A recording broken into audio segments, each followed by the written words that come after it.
when someone doesn't come back. When she leaves and stays gone, it has a tendency to stir something deep inside you.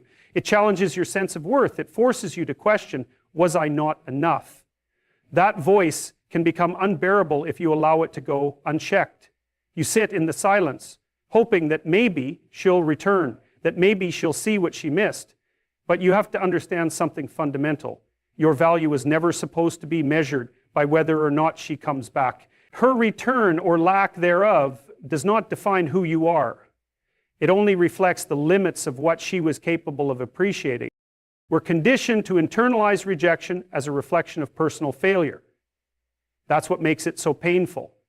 If she doesn't come back, you assume it must be because you lacked something, some trait, some behavior, some quality that would have been enough to hold her.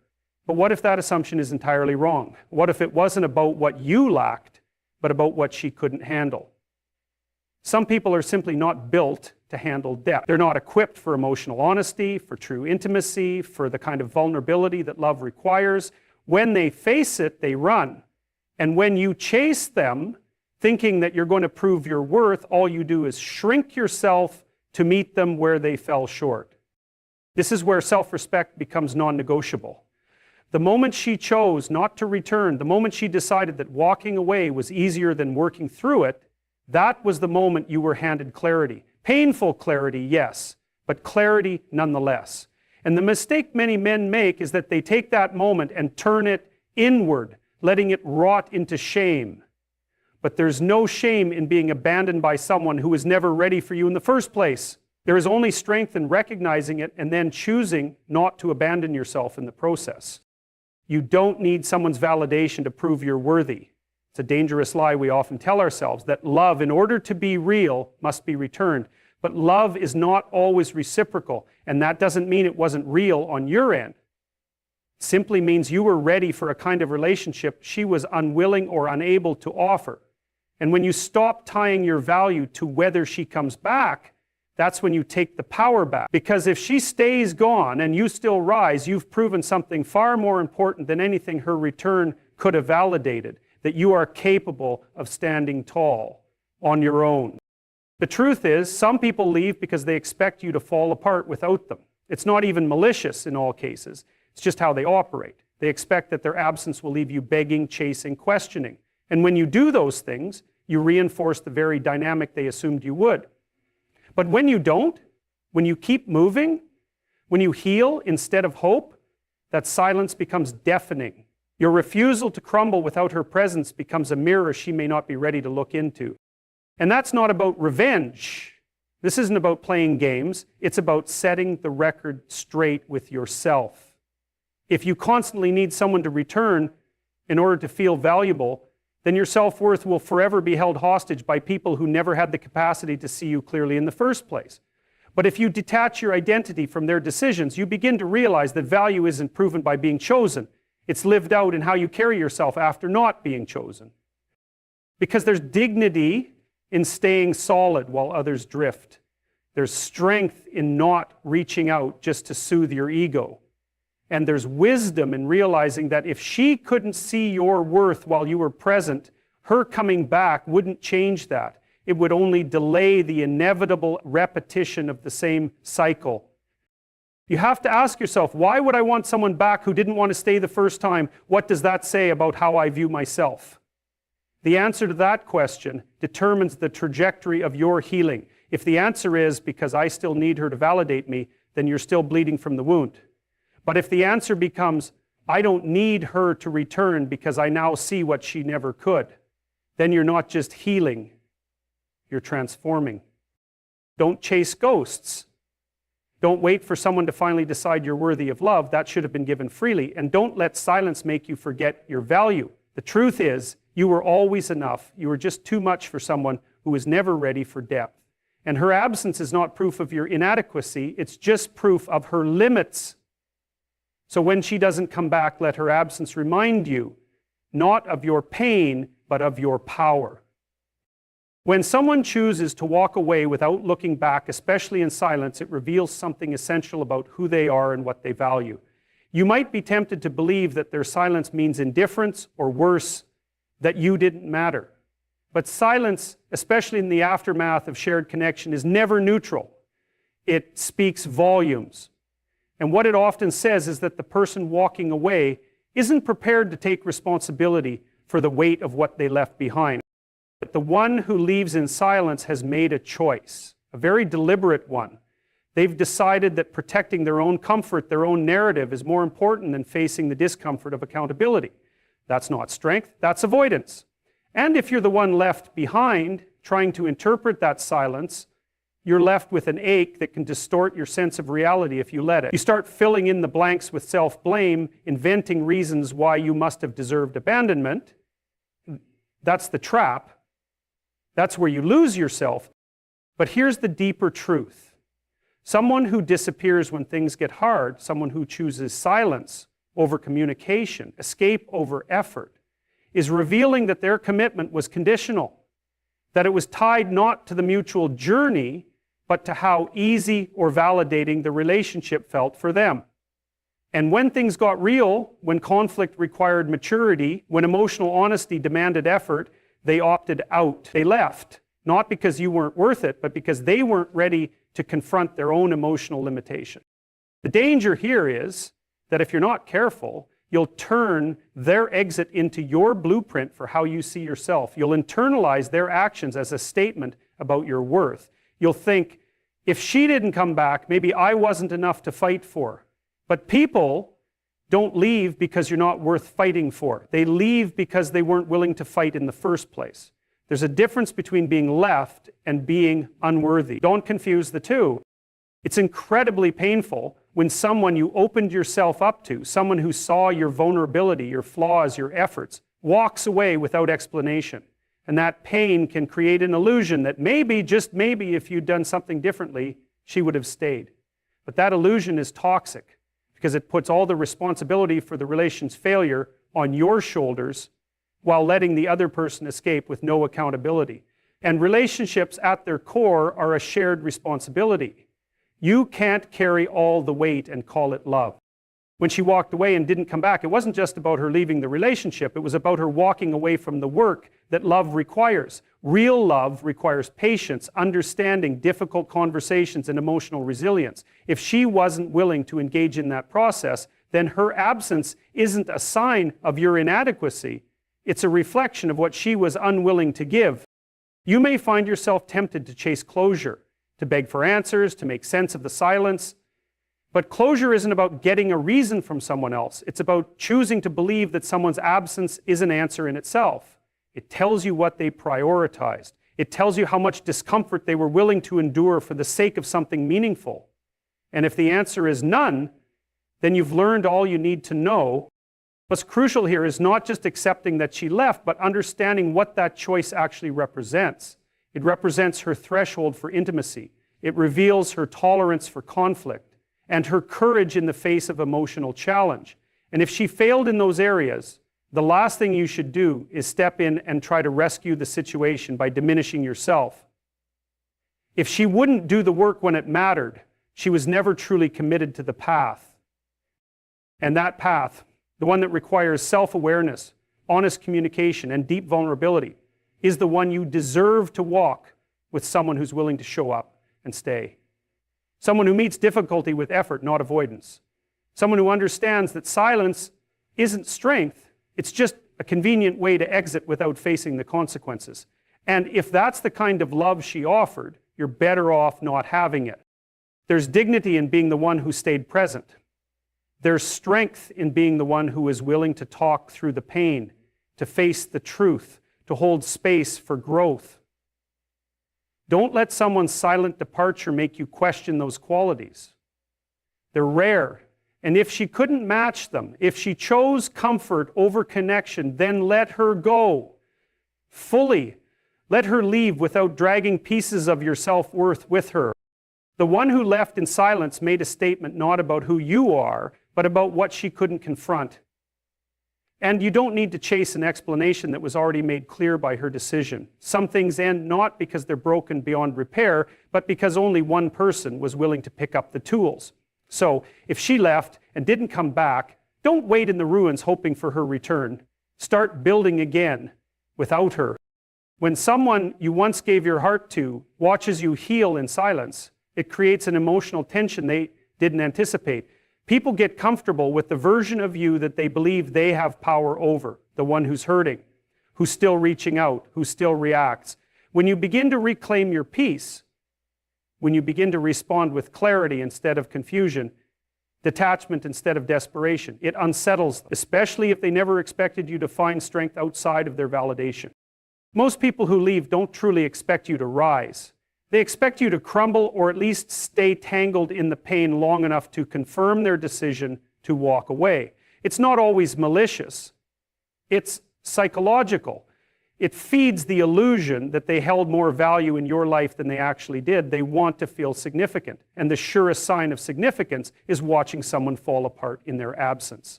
But what happens when you don't? What happens when you begin to get better, not bitter? That's when the panic sets in. Not for you, but for them.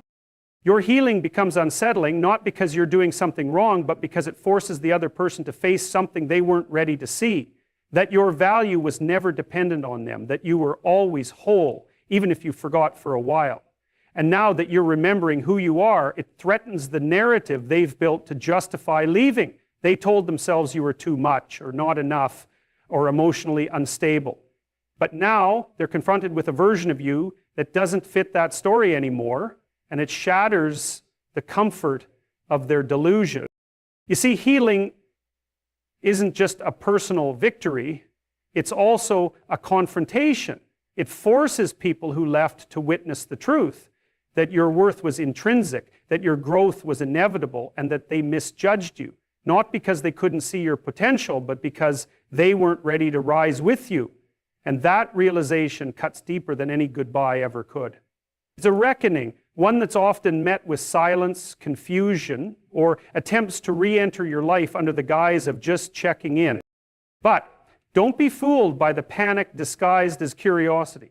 When someone reaches out just as you've found your footing, it's not always about missing you, it's about missing the control, the access, the emotional reaction. The version of you that didn't yet realize you didn't need them. Because healing removes that leverage. It cuts the emotional cord they once pulled on to feel relevant. And nothing feels more threatening to someone who depended on your pain than your peace.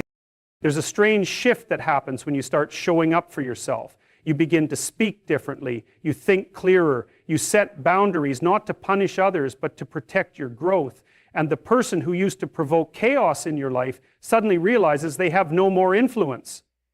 That realization isn't neutral. It breeds anxiety, not because they suddenly care more deeply, but because the power dynamic has collapsed. What once gave them a sense of importance no longer exists, and now they're the one left wondering what changed. What changed is you. You stopped looking for closure in places that only offered confusion. You stopped interpreting their mixed signals as signs of hope. You started recognizing that healing isn't about proving your worth to someone else. It's about finally seeing it yourself. And when you do, you create emotional distance that no apology or half-hearted message can bridge. You're no longer available for their unfinished business. You're focused on your own transformation. This is why she panics.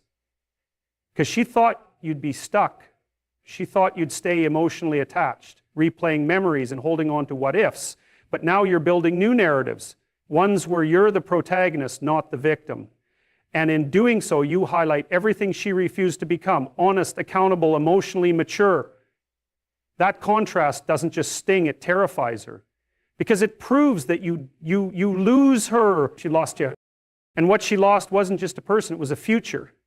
A connection that could have grown into something remarkable if she had chosen to stay and evolve with you. But that's not your burden to carry. Her regret is not your responsibility. And her panic, that's not your signal to slow down or look back. It's just an echo of her own choices finally catching up with her. The beauty of healing is that it makes peace with the past without needing permission. It allows you to walk forward with integrity, even if those who left never acknowledged the cost of their absence. And as you continue that walk, understand that the panic she feels now is the consequence of her own short-sightedness, not a reflection of your worth. So when she panics at the sight of your peace, let her, you've earned it. One of the most powerful and confusing things you'll ever experience after a painful separation is the moment you stop chasing answers and start living them. You stop obsessing over what went wrong. You stop replaying every conversation. You stop waiting for the apology that never came or the closure you once thought you needed. And in that stillness, you realize something unexpected. Your clarity becomes her discomfort. Your silence becomes her chaos. And not because you've done anything to provoke her, but because your healing reveals her avoidance. You see, when you were in pieces, there was predictability in that. She could predict your next move. She knew the text would come, the subtle attempts to reconnect, the emotional availability. Those were things she quietly counted on because they reaffirmed her value. Even if she no longer wanted to be with you, your longing kept her comfortable. It confirmed that she still mattered, even from a distance. And now that you're not playing that role anymore, now that you've reclaimed your emotional energy and stopped reaching out, there's nothing left to affirm her story. That story, the one where she was the one in control, the one who moved on first, the one who didn't feel the loss, starts to unravel. Because when you don't chase, it forces her to wonder why. Not out of love necessarily, but out of ego, out of fear, out of the unsettling realization that maybe you were the one who could have led something better, if only she'd been ready to grow. And that discomfort, the awareness that she might have underestimated you, begins to eat away at the certainty she once had. Healing threatens people who are never fully honest with themselves. If she left thinking you'd be stuck, your growth feels like betrayal. Not because you've wronged her, but because you're no longer fulfilling the role she cast you in. You were supposed to be the one hurting, not the one thriving. You were supposed to be longing, not letting go. And when that expectation dies, she's left face to face with a version of you that proves her wrong. People don't panic when someone they don't care about moves on. They panic when someone they thought they had figured out becomes unrecognizable in the best way. You become someone who doesn't chase breadcrumbs, who doesn't engage in emotional tug-of-war, who doesn't answer to the old triggers. And that transformation forces her to ask a question she may never voice out loud. Did I lose something that was actually rare? That question haunts people, especially when the answer leans toward yes. And here's what most people don't understand about healing. It doesn't scream, it doesn't announce itself. It just quietly stops participating in dysfunction. It exits the game entirely. And that kind of change doesn't invite closure, it exposes the lack of it. When you stop responding, when you no longer offer your energy so freely, she doesn't just lose access, she loses the illusion that you'd always be around, that you were emotionally dependent, that your value hinged on her presence. And when that illusion breaks, panic sets in, not because of what's gone, but because of what might have been. There's something deeply unsettling about watching someone walk away from your chaos and never look back. It forces reflection, even if it's uncomfortable. Because deep down, she knows you gave more chances than she deserved. You showed more patience than she earned. And now that you're no longer offering that grace so freely, she's left wondering what changed. The answer is simple. You did.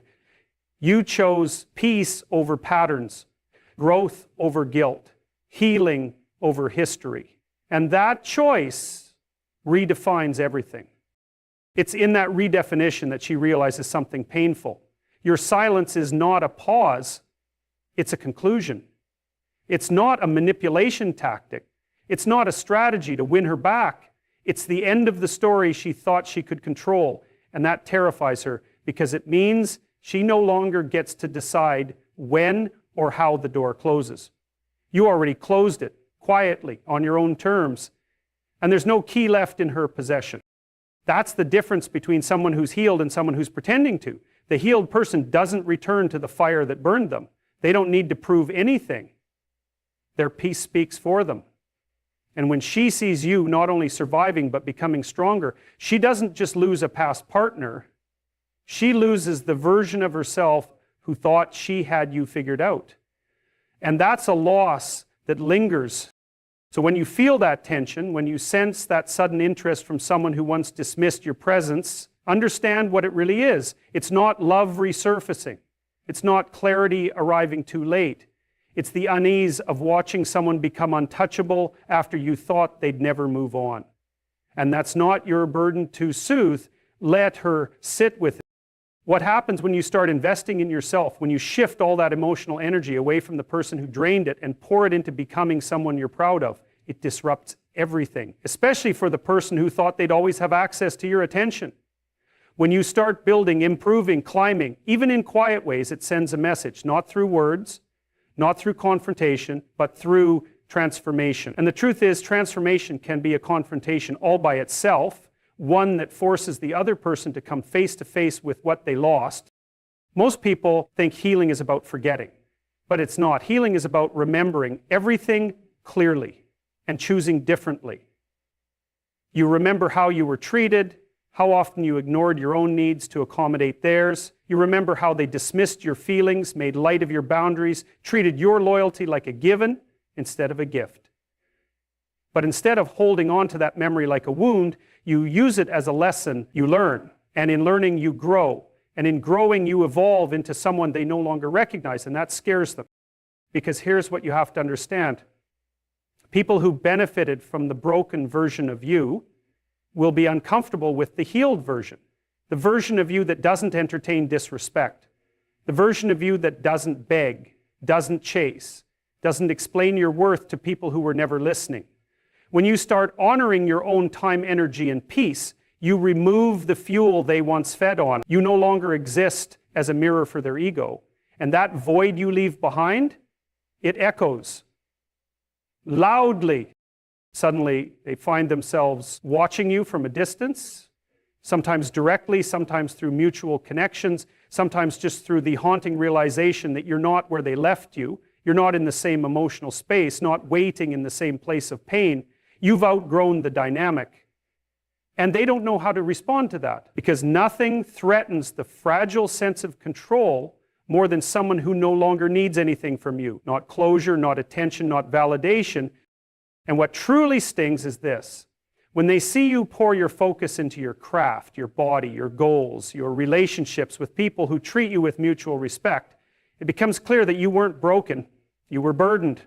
You were never weak. You were loyal. And the moment you removed that loyalty, the illusion of superiority collapsed. Because it was never about you being less than. It was about you being too much for someone who didn't want to grow.